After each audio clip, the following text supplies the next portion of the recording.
Esta plática la hemos postergado muchísimo. Desafortunadamente no hemos tenido la oportunidad, Lupita, de sentarnos a platicar.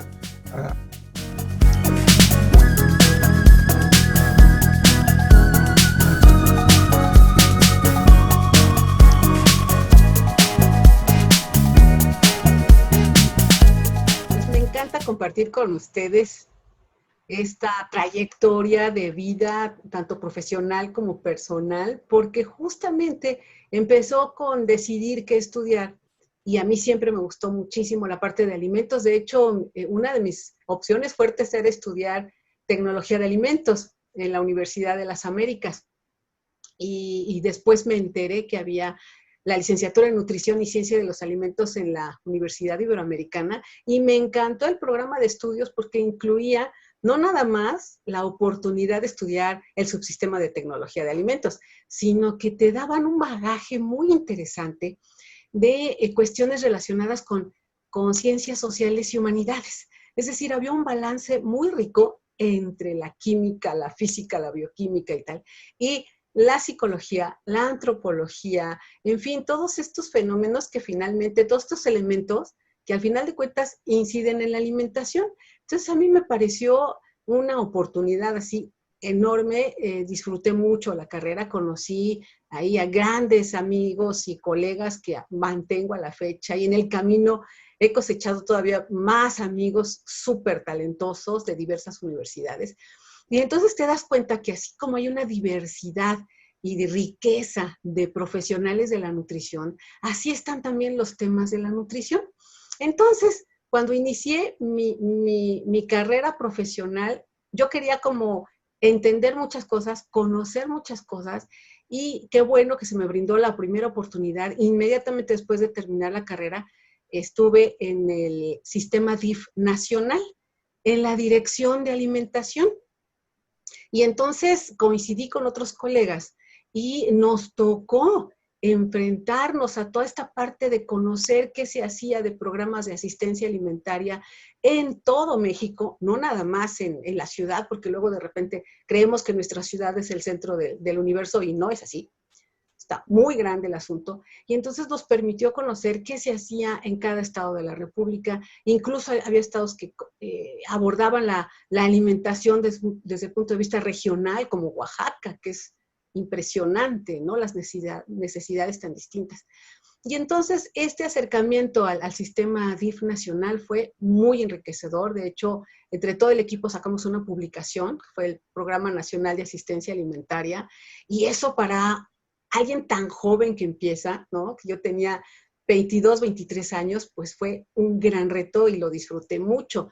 Y después continué mi trabajo en el entonces Instituto Nacional del Consumidor, que hoy conocemos como Profeco, que el Instituto Nacional del Consumidor también fue una gran escuela, porque yo estaba en el departamento de investigación en alimentación y nutrición.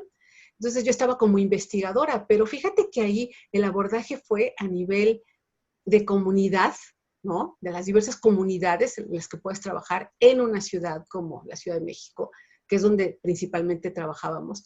Y era un equipo de nutriólogas, todas mujeres, y todas trabajábamos muy bien, muy a gusto, como una maquinaria perfecta. Entonces coincidíamos en intereses, en edades, etcétera. Y hacíamos mucha investigación de hábitos alimentarios, y llegamos incluso a estudios de costumbres alimentarias, que no es lo mismo. Entonces eso estuvo riquísimo, porque además ayudamos a formar a nuevos nutriólogos. Ahí fueron a hacer su servicio social y sus prácticas muchos jóvenes de distintas universidades, de la EDN, de la Escuela de Dietética y Nutrición del ISSSTE, de la UAM Xochimilco. Fue un aprendizaje increíble. Sacamos varias publicaciones, entre ellas hicimos una colega muy querida, Ivonne Schucker, y yo, hicimos un libro dirigido, más bien era un manual de alimentación, dirigido a los trabajadores afiliados a la CTM. La CTM nos encargó una publicación muy especial para las familias de los trabajadores, y pensando en ingredientes y en alimentos cotidianos, Toño, que es algo que ahorita ya también se nos está olvidando. De repente nos ponemos muy exquisitos y queremos que todo el mundo coma salmón y kiwi. A ver, no, debemos de ubicarnos en la realidad de cada persona. La persona es un ente con muchísima cultura, con costumbres, con emociones alrededor de lo que come. No come nutrimentos, come recuerdos, alimentos, platillos. Y entonces ahí es donde nos ayudó, a mí en lo particular me ayudó muchísimo esa experiencia, ¿no? De hacer un manual de alimentación para trabajadores, para obreros, de darme cuenta de que el nutriólogo siempre tiene un reto permanente que es adáptate, respeta y acompaña a las personas. Creo que esas son 3 cosas muy valiosas que aprendí, Toño.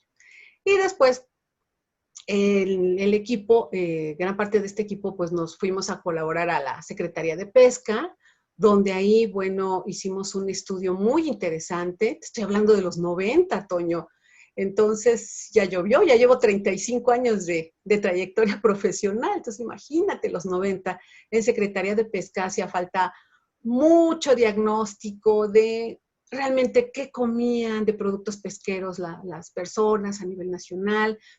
Pero algo bien interesante y que fue toda una aventura para mí fue conocer desde el proceso de producción, es decir, tanto las granjas acuícolas, ¿no? Esta obtención de pescados y mariscos en condiciones controladas, como lo que estaba ocurriendo en condiciones marítimas. Entonces, fue bien rico irse a visitar los puertos pesqueros. En Veracruz me tocó acompañar a pescadores en un barco camaronero, que fue toda una aventura. Teníamos que salir en la madrugada a pescar.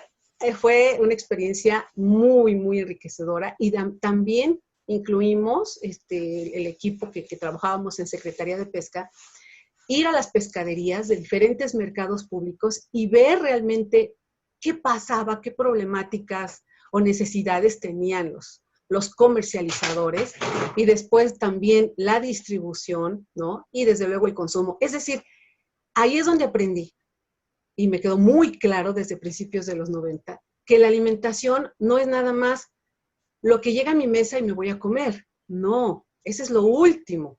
Es el final de la cadena. Tienes que entender como nutriólogo el inicio, la producción, llenarte los zapatos de tierra, irte a ver cómo se obtienen los alimentos, entender cómo se almacenan, cómo se distribuyen, qué problemas hay en cuanto a la compra, desde luego la preparación y finalmente el consumo. Pero si no se entiende a la alimentación como un proceso y un proceso complejo, pues entonces estamos entendiendo nada o estamos entendiendo muy poco.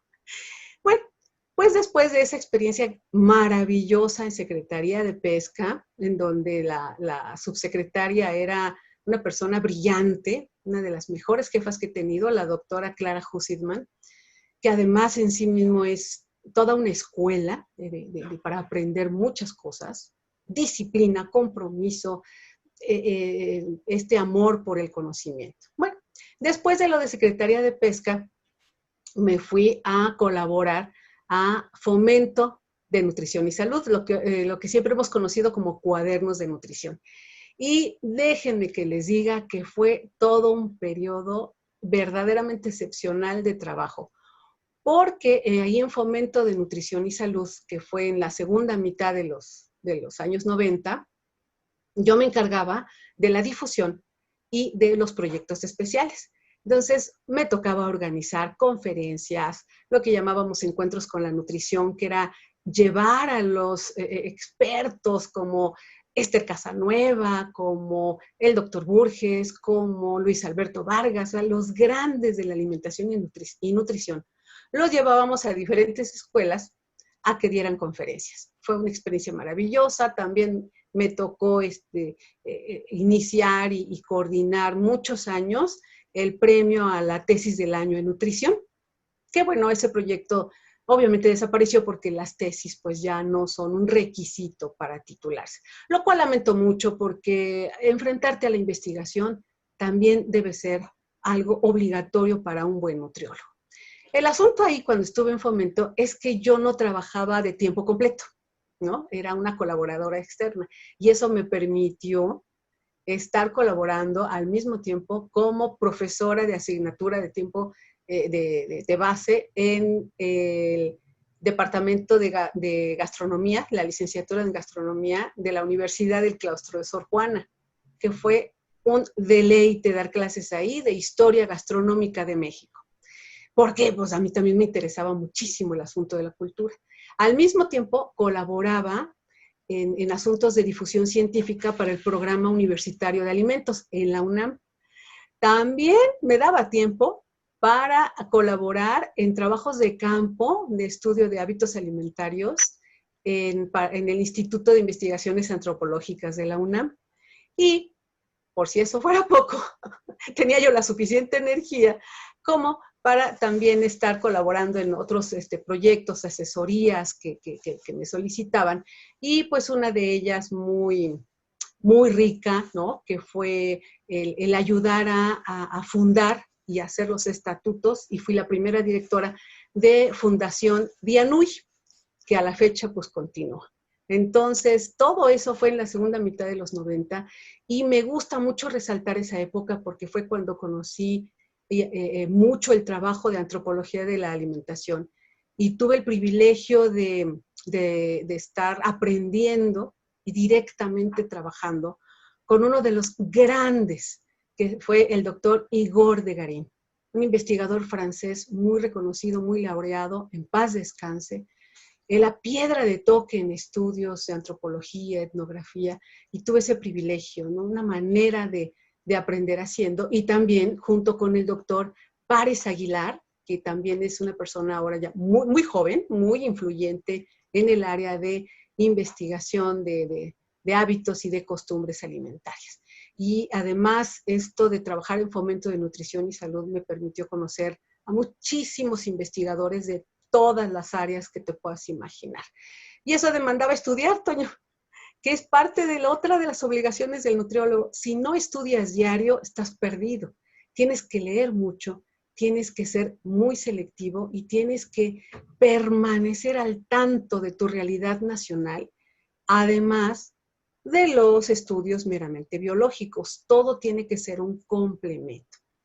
Bueno, pues después de ahí estuve trabajando un corto tiempo en el DIF, el sistema DIF del Distrito Federal, que eso también fue muy enriquecedor porque estuvimos trabajando en zonas de muy alta marginación de la delegación Iztapalapa, y la realidad es que es como si fuera otro país. Las necesidades dentro de la Ciudad de México son tan diversas, tan demandantes, que ahora nos preocupa mucho el asunto de la obesidad, sí, pero también continúa el asunto de la desnutrición, sobre todo en las mujeres embarazadas y en los niños menores de 5 años que viven en situaciones de marginación verdaderamente lacerantes, esa es la palabra. Es una tristeza ver esas condiciones y están aquí en la ciudad. Y también tú ves a gente que dices, pero es que está obeso. Sí, pero cuando profundizas, cuando platicas, también hay una necesidad de apoyo emocional y una necesidad de revalorar sus costumbres de los pueblos de los de que ellos provienen. Y también hay hambre oculta, ¿sí? Es decir, entre desnutridos y entre obesos, sobre todo en la población infantil, hay que poner mucha atención en el hambre oculta. Es decir, qué necesidades no están satisfechas en cuanto a vitaminas y en cuanto a nutrimentos inorgánicos. Cuidado, ahí tenemos otro reto. Ahí estuve un tiempo y después inicié otra gran aventura que se llamó Yakult México, en donde estuve 10 años, desde el 2001 hasta el 2011, estuve 10 años como gerente de difusión científica y también encargándome de la publicidad, que aprendí muchísimo, estudié muchísimo. Fue una experiencia sumamente interesante, trabajar directamente con japoneses, con una disciplina férrea, con un compromiso y con un sentido de bienestar común, que también es lo que debemos de aplicar como nutriólogos. No eres tú solo nutriólogo compitiendo con otros, no. Eres tú nutriólogo o tú profesional, unido con muchos otros que tienen, otros colegas nutriólogos que tienen otros talentos que van a complementar lo tuyo y trabajar por el bien común, que son todas las personas que requieren que los acompañemos en sus procesos de alimentación. Entonces, esa cultura de todos juntos funcionando como un solo cuerpo, me quedó clarísimo ahí en Yakult. Aprendí muchísimo. Aprendí muchísimo en cuanto a alimentos funcionales, probióticos, prebióticos, leches fermentadas, cómo desarrollar productos, porque también se me dio la oportunidad de participar en el desarrollo de un producto ahora muy conocido, ¿no? Y estuve también colaborando muchísimo, me tocaba mucho viajar a Japón, entonces me tocaba también colaborar mucho por allá. Más o menos 2 o 3 veces al año me tocaban los viajes de trabajo y en contacto directo con investigadores de todas las partes del mundo. Tuve el privilegio de conocer y platicar y aprender de grandes investigadores japoneses, de grandes investigadores europeos, como los padres del concepto de prebióticos, que por ahí tengo unas fotos maravillosas con los doctores Marcel Roberfroy, con el doctor Gibson, que son los padres de los prebióticos, con investigadores de talla tan respetable y tan alta como el doctor Francisco Warner en España. En fin, este tema de los probióticos ha sido uno de los aprendizajes más profundos y más satisfactorios que me tocó, aunque debo decirles que antes de entrar a trabajar a Yakult México, yo desde 1995 ya era vocera, era como líder de opinión en temas de probióticos, gracias a que Yakult me llamó y gracias a que nuestra querida doctora Esther Casanueva me recomendó con ellos, con esa empresa, para poder ayudarlos en el tema. Y justamente en el año me voy a regresar un poquito, porque en el año de 1995 y 1996 fui presidenta de la Sociedad de Nutriología, hoy llamada Asociación Mexicana de Nutriología, de la AMENAC. Y cuando me tocó organizar el simposio anual, que fue en 1996, fue la primera ocasión en que se incluyó el tema de los probióticos y la salud gastrointestinal. Fue la primera vez y la primera conferencista, las dos primeras conferencistas en un tema así para nutriólogos, fueron la doctora Esther Casanueva y la doctora Lourdes Guerrero. Entonces, realmente sí nos podemos considerar nosotros como nutriólogos pioneros en la difusión y en la divulgación del tema de probióticos y salud intestinal en nuestro país. Y bueno, terminé mi ciclo en Yakult muy contenta, sigo en contacto con muchos de los amigos, con muchos de los investigadores, y en el 2011 justo renuncié para poder hacer mi maestría, porque yo ya necesitaba más herramientas de análisis y encontré una maestría fabulosa en el Instituto Politécnico Nacional, que fue en maestría en ciencias en metodología de la ciencia.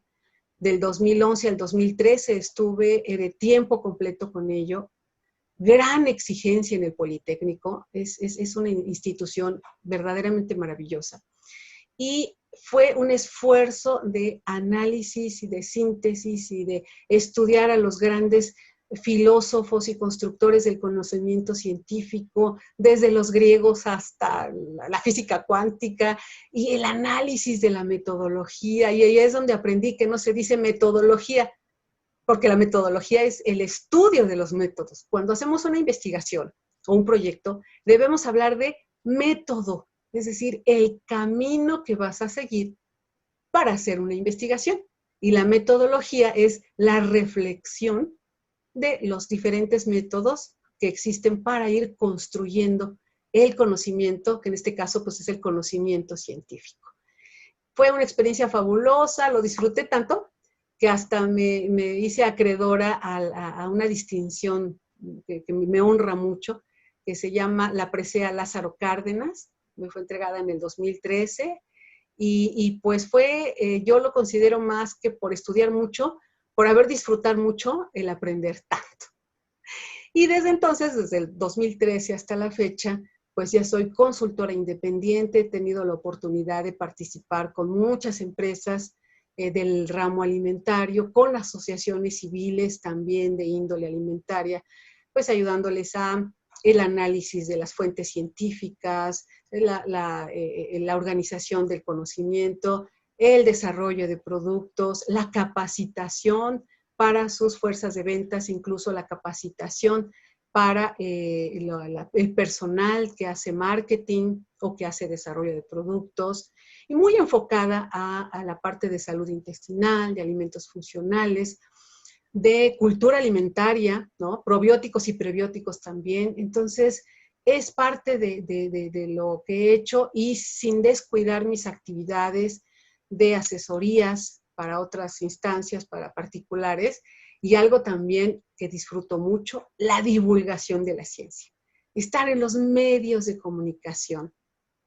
El que me digas es un privilegio y una gran oportunidad que todos los nutriólogos deberíamos de aprovechar para poder comunicarnos en un lenguaje muy aterrizado, muy sencillo, con todos los que están interesados en mejorar su alimentación o en saber más. Yo creo que más que una obligación, es un privilegio que todos tendríamos que aprovechar para poder comunicarnos con la gente. Y bueno, pues parte de eso también es que soy miembro del comité editorial de la revista Cuadernos de Nutrición y de otra también magnífica revista que es Red Nutrición del ISSSTE. Y aquí andamos, Toño, y platicando y ayudando, y además a partir del 2019 con un gran compromiso encima que me pone muy feliz, pero que implica mucho, pues mucho compromiso con la profesión, porque soy la primera nutrióloga que forma parte del jurado del Premio Nacional en Ciencia y Tecnología de Alimentos. Este Premio Nacional en Ciencia y Tecnología de Alimentos tiene ya 43 años de existir, tiene mucha seriedad, mucho prestigio en el medio, y para mí es un honor y una gran oportunidad de dejar en alto a nuestra profesión, de que más nutriólogos después se puedan ir, abrir camino, ¿no? Para que más nutriólogos después se puedan ir incorporando a este tipo de actividades. Pues te digo que ya 35 años de nutrióloga, imagínate, pues yo estudié de 1980 a 1985 en la Ibero, que estuvo en la colonia campestre Churubusco, los famosos gallineros, que déjenme que les diga que cuando llovía había que hacer bolita alrededor del profesor para escucharlo, porque el sonido de la lluvia sobre los techos de lámina pues no te permitía escuchar muy bien. Entonces sí fue ahí en la campestre Churubusco. Yo creo que es uno de las cosas más fantásticas que ha habido en mi carrera, el poder formar parte de pioneros o pioneras en varias cosas. Por ejemplo, en esto de la Sociedad de Nutriología, que con tanto entusiasmo las primeras nutriólogas, Marta Kaufer, María Teresa Espinosa, Esther Casanueva, en fin, todas estas también grandes nutriólogas admirables y admiradas, pues fue parte de de picar piedra, de hacer camino para nutriólogos. Mira, a nosotras nos tocó una época en que nadie sabía para qué hacíamos, ¿no? Para qué íbamos a estar o a servir en una institución. Y no fue nada fácil. Tuvimos que tener el corazón y el hígado muy fuerte y el convencimiento y el orgullo del nutriólogo muy bien cimentado para que no nos minimizara. Porque aquí yo creo que te tienes que honrar a ti mismo y honrar a tu profesión y nunca hacerte chiquito, no permitir que te achiquen. Y entonces para nosotras fue muy retador ser pioneros. Y déjame que te cuente que cuando fue los inicios de fundar el Colegio Mexicano de Nutriólogos, pues la idea surgió de nuestra querida Esther Casanueva, de también otra gran nutrióloga, la maestra Luz Elena Pale, ¿no? Y que fueron las que convocaron a muchísimos nutriólogas. La convocatoria fue para más de 100 y a las primeras reuniones solo acudimos 7, 8, y que finalmente fuimos las fundadoras las que nos dimos a la tarea de empezar a hacer los estatutos, empezar a preguntar, pues aquí cómo se le hace, ante quién hay que registrarnos, cómo hacer qué es una certificación, cómo hacer un examen, qué es eso de la Dirección General de Profesiones. Nos enteramos que había que registrarlo ante la Secretaría de Relaciones Exteriores también. A mí me tocó la parte de andar viendo con el notario público cómo hacer el acta de formación, los estatutos. Fue súper interesante. Y ahora, fíjate, tan consolidado, ya 25 años de existencia del Colegio Mexicano de Nutriólogos, y a mí me da mucho gusto ver eso. Otro gran reto también que tuve, que en esto que me decías de picar piedra, es que cuando llegué a Yakult, porque primero les ayudé como líder de opinión, pero ya como cuando me integré en el 2001 como parte del personal, me di cuenta que nadie sabía para qué servía una nutrióloga. Y de hecho hubo un periodo muy difícil para mí porque yo era la única nutrióloga.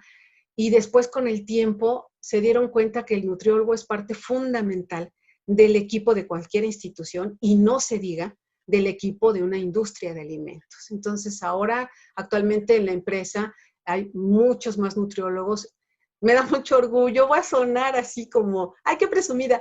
Pero es que me da mucho gusto que abrí camino a tantos nutriólogos que ahora están colaborando en esa empresa y pues en muchas otras empresas ya en diferentes actividades, ¿no? Que puede ir desde la difusión, la divulgación, el desarrollo de productos, las partes de mercadotecnia, que ojo, nutriólogos, también debemos de aprender a comunicarnos, valga la redundancia, con los comunicadores y con los mercadólogos. Podemos hacer un equipo fabuloso si aprendemos a acercarnos, en lugar de criticar y atacar y denostar, no, escucha, comprende, identifica las áreas en común y entonces trabaja como un solo equipo. Sí, y esto se puede aplicar tanto a los nutriólogos que están en hospitales como si tienen sus propios consultorios o están en alguna otra institución o incluso empresa. Ahí tienes que aprender a escuchar, primero que todo escuchar para comprender, primero escucha y después preguntas qué necesitan de ti, ¿no? O detecten juntos, ¿no? Tus compañeros de trabajo y tus pacientes detecten juntos qué realmente necesitan, porque no pretendas llegar como nutriólogo a cambiar todo y a decir, todo está mal, comes mal o desarrollas mal o tu estilo de vida está muy mal. Si partimos de eso, entonces no vamos a lograr ningún resultado positivo. Debemos de detectar qué es lo que las personas están haciendo correctamente para su contexto, para su estado de salud, para su nivel socioeconómico, sobre todo económico, y a partir de eso empezar a buscar esas alternativas viables de consumo, de preparación, de cuidado de la salud en general, de activación física. Y yo te decía, hay mucho cliché, de repente he escuchado a gente decir, pues come brócoli, kiwis, cerezas, frambuesas y salmón. No, cuando tú detectas que las personas son de zonas marginadas o no están ahorita en condiciones de estar gastando tanto dinero en alimentos que además provienen de lugares distantes y podrían estar contaminando nuestro planeta por cuestiones de desplazamiento, pues entonces también platiquemos de una alimentación respetuosa con la persona y con el planeta, es decir, comprende y adáptate. Bueno, entonces, ya que entendí que me estoy adaptando a la circunstancia y que quiero realmente dar una solución a esto, me voy a adaptar a la circunstancia y entonces le voy a recomendar que puede comer arroz, frijoles, lentejas, puede hacer croquetas de pollo mezcladas con las verduras que tenga a la mano y que acompañe. ¿Quieres muchos omegas 3? Pues tienes toda una variedad de cosas y puedes espolvorear tus ensaladas con semilla de chía y puedes consumir productos elaborados con amaranto o pues, en fin, una serie de productos, ¿no? Y si estás en algún estado de la República, pues trabajar de la mano con antropólogos, con etnólogos, con biólogos, con diferentes profesionales que saben en qué contexto están las personas y que pueden consumir quintoniles, en fin, una serie de quelites y variedades que pues de repente, como no tienen prestigio y no están en Instagram, entonces pues nadie las come. Entonces, el hecho que no estén en Instagram no quiere decir que no existas. Existen y pueden ser muchísimo más influyentes para la vida real que algo que esté de moda. Y fíjate que hablando de trabajar con profesionales de distintas formaciones, esto a veces para algunos nutriólogos puede ser complicado porque a lo mejor trabajan en instituciones que no les permite un contacto muy cotidiano con investigadores, no sé, de universidades. La oportunidad, por ejemplo, sería buscarlos para tratar de escribir algo, ¿sí? Una nota, un artículo, y ¿por qué no? Un libro. Y se los digo porque yo también tuve esa oportunidad. Hay un libro que por ahí todavía circula que me encantaría después mandarte una foto, Toño, hablamos, por ejemplo, de las bebidas, que poco se habla de ello en el tema de la nutrición y está en el de escucha, conoce, comprende, adáptate. De repente se nos olvidan las bebidas, que desde el agua simple hasta muchas otras, ¿no?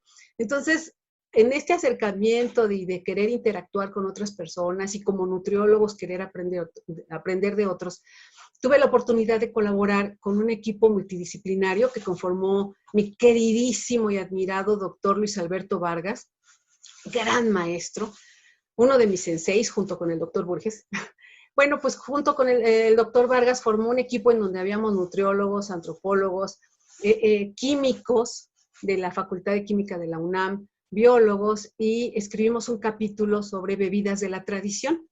Y lo abordamos desde el punto de vista de cultura, desde el punto de vista de consumo e incluso desde el punto de vista químico. Entonces fue una experiencia muy padre. Y después, en el 2012, también gracias a ese conocimiento y ese estar platicando y escuchando a profesionales de otras disciplinas, el equipo del Instituto de Investigaciones, el Instituto de Biotecnología de la UNAM, perdón, el Instituto de Biotecnología de la UNAM, en este caso fue un equipo comandado por el doctor Adelfo Escalante, me invitó a formar parte junto con otros notables, como el doctor Agustín López Munguía, para colaborar en un capítulo de un libro sobre bebidas fermentadas. Y fue todo un reto porque fue en inglés, entonces pues ahí también te enfrentas a eso, pues estuvo muy divertido, muy padre. Y hablamos sobre una bebida tradicional que se llama pulque. Y no es porque esté fomentando el alcoholismo, sino porque es parte del conocimiento y que a lo mejor habrá regiones todavía de nuestro país en donde las mujeres embarazadas consumen pulque. Y entonces nosotros como nutriólogos tenemos que saber eso para entender una serie de cosas y poder orientar hacia estilos de vida saludables sin violentar la cultura y la tradición. Entonces, es parte de este asunto. Y también otra cosa que no hemos escuchado mucho es a los niños. Nos quejamos mucho de que no saben comer. A ver, ¿y qué hemos hecho? No se trata de tratarlos como de Plaza Sésamo y todo jugando. No, también aprendamos a comunicarnos con los niños. Tratémoslos como personas que ya son capaces, sobre todo a partir de edad escolar, de tomar decisiones, de influir más en las decisiones y empoderémoslos. Que a mí esa palabra como que de repente no me gustaba, pero bueno, a ver, démosle esa capacidad de decisión. Y yo traté de poner en ese lado mi granito de arena y junto con una querida colega, la nutrióloga Adriana Luna, escribimos un libro que se llama El placer de comer y estar sano. Y esto fue en el 2007, 2010, en ese periodo, y ese libro afortunadamente ganó un concurso de la Secretaría de Educación Pública y forma parte del acervo de bibliotecas a nivel escuelas secundarias en México. Y fue ese intento de darle a estos jovencitos, ¿no? Estos en edad, sobre todo de la secundaria y la prepa, que es cuando pueden perder el buen hábito, ayudarlos a rescatar todo eso que les gusta y tener una alimentación más acorde con su salud. Todo eso se puede hacer, todo eso se puede hacer si también aprendemos a comunicarnos con otros profesionales. Percibo como muchas de las cosas en la vida, tiene sus áreas de oportunidad y sus ventajas. ¿Cuáles son las ventajas? Que ahora tenemos un acceso inmediato a la información, todos, profesionales, público en general, niños, jóvenes de cualquier edad, tenemos un acceso inmediato a la información. Información sí hay, y mucha, pero una orientación adecuada y darte el tiempo de reflexionar y discernir qué es lo que sí tiene fundamento y qué es lo que no tiene fundamento, es lo que está faltando. Es decir, hay tanta información, seria y no seria, que de repente por estar, como tú dices, por estar en redes y por ser el más popular, metemos cualquier nota, cualquier información, comentamos, compartimos, y se nos olvidó pasarlo por el filtro del análisis, de la contrastación. Y entonces ahora sí, haz una síntesis, haz un análisis, reflexiona sobre la veracidad o no de esa información y dala a conocer. Y es ahí donde yo veo en todo esto de las redes sociales un área de oportunidad. Ojo, las redes sociales, la que sea, porque ahorita están de moda unas y el próximo año te puedo garantizar que van a ser otras. Las redes sociales en general las estamos viendo como un objetivo en sí mismos. No, la red social es una herramienta, es nada más un instrumento de trabajo. El sujeto, tu persona y a quien le comunicas es lo importante y tienes un compromiso con lo que comunicas. Y estoy hablando, por ejemplo, de nutriólogos que de repente ya todo el mundo quiere estar en Instagram, todo el mundo quiere, ¡qué padre, qué bueno! Y en fin, en otras redes. ¡Qué bueno! Pero que no se les olvide que esas redes son instrumentos y que no se trata de ser popular, famoso e influencer, no. Se trata de ser confiable, se trata de ser respetuoso, se trata de ser una fuente de información con prestigio, con credibilidad y con confiabilidad.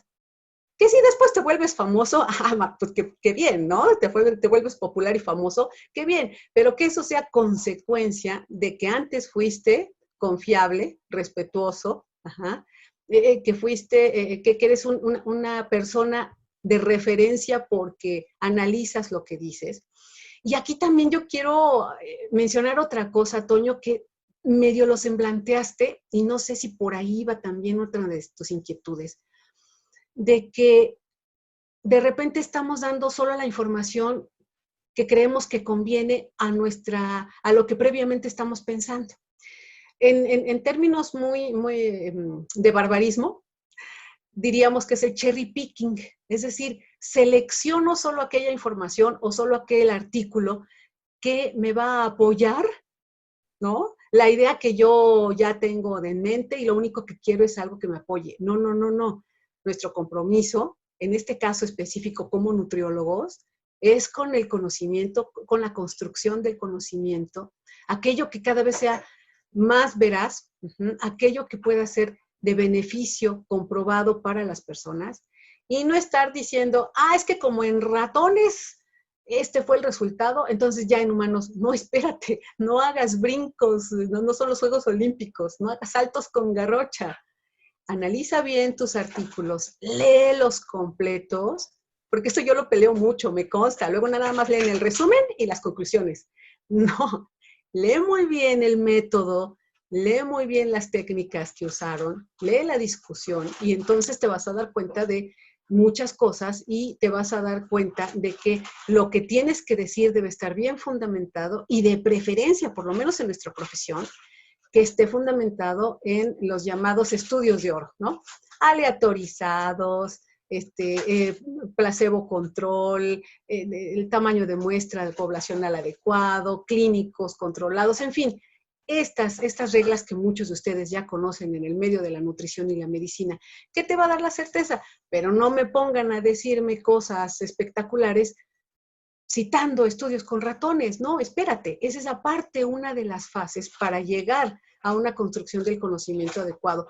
Porque, insisto, tu compromiso es con la credibilidad, con el prestigio te lo ganas porque pensaste lo que dijiste y lo contrastaste y dices, chispas, mira, lo que yo pensaba no era tan cierto.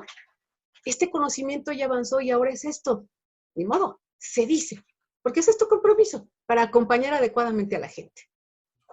Lupita, se nos acaba el tiempo y tenemos muchísimas cosas más de qué platicar, retomar y hacer, pero a mí me gustaría que les dieras un mensaje a todos estos nutriólogos en formación y que ya están ahora en este momento ejerciendo la profesión y que de pronto se encuentran ante una situación de ¿y qué sigue? ¿Qué puedo hacer? Estoy en medio de la nada, no sé para dónde jalar.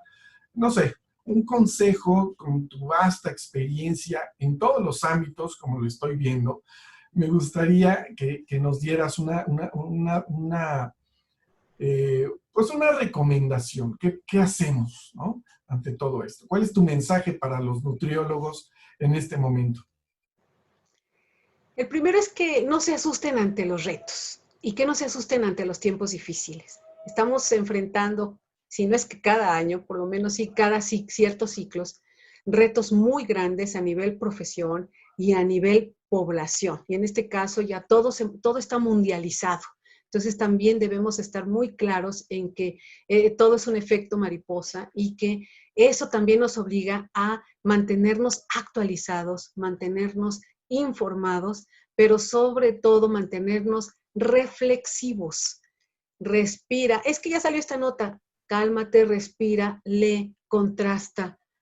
Acércate a otros profesionales que tendrán otros talentos intelectuales para ayudarte a emitir un juicio o una actitud profesional que le ayude mucho a las personas con las que trabajas. Entonces, eso es muy importante. Siempre estar leyendo, siempre estar informados, siempre estar contrastando, no tener miedo de preguntar a ninguna edad, aunque tengas 20 o tengas 70 años, nunca tengas miedo de preguntar, no lo sabemos todo. Y qué bueno que no lo sabemos todo. Date la oportunidad de aprender y sobre todo, no te dejes, yo diría como de influir demasiado por estar siempre en redes sociales a costa de lo que sea y diario estar metiendo información. No, la red social, e insisto, cualquiera que ella sea, es un mero instrumento, es una mera herramienta. El importante eres tú con tu conocimiento y con tu relación con los pacientes o con la institución en la que colabores. Y la otra, verifica bien tus fuentes. Parece mentira, pero de repente están leyendo artículos que no fueron revisados por pares, que no fueron bien arbitrados y pues para eso ya tenemos herramientas muy buenas, ¿no? Como el repositorio de los departamentos de salud del gobierno de los Estados Unidos, ¿no? El famoso PubMed o MedPub, que siempre lo digo al revés, Toño, déjame que te diga. Creo que el correcto es PubMed, en donde puedes encontrar muchísimos artículos, incluso aprender a manejar bien lo del sistema de evaluación Cochrane, ¿no? En donde ya te califican por el nivel de impacto X o Y artículo. Aprender bien inglés, que parece mentira, parece eslogan, pero de repente hay cosas que no entendiste bien porque a lo mejor un herramientaje técnico no te lo permitió. En fin, y sobre todo mantenerte humilde ante el nuevo conocimiento. Lo que tú aprendiste hoy no va a ser lo mismo que te va a funcionar en 3 años. Entonces, siempre, siempre mantenerte alerta. Y, insisto, estar comprometido con tu profesión, pasión. Si te gusta lo que haces, ya la hiciste, ya tienes el 50% del éxito como profesional. Porque eso te va a dar disciplina, eso te va a dar compromiso, eso te va a ayudar a no tener miedo de preguntar, a seguir aprendiendo y sobre todo inviértanle a su conocimiento, ¿no? Hay muchas cosas gratuitas, sí, pero pues ustedes bien saben que hay congresos que no son gratis, pero vale la pena estar actualizado. Hay revistas, journals muy buenos, pero no son gratis. No sean codos, inviértanle a su conocimiento y sobre todo nunca dejen de disfrutar lo que hacen. Disfruten mucho. Cuando podamos salir ya otra vez a esta experiencia de andar en la calle, etcétera, visiten los mercados, visiten las tiendas de autoservicio, lean, incluso, por ejemplo, si son nutriólogos clínicos, si les va a gustar la clínica, aprendan que la industria alimentaria no es una sola, sino hay muchísimo, es un universo, ¿no? También en sí mismo ese mundo. Y disfruten. Yo creo que me quedaría con 3 cosas. Disfrute, compromiso, disciplina, humildad para aprender y hacer un esfuerzo de comunicación para mejorar nuestro lenguaje, tanto de divulgación de la ciencia, que es cómo lo dices a las personas en general, y de difusión de la ciencia, cómo lo dices ante otros profesionales como tú.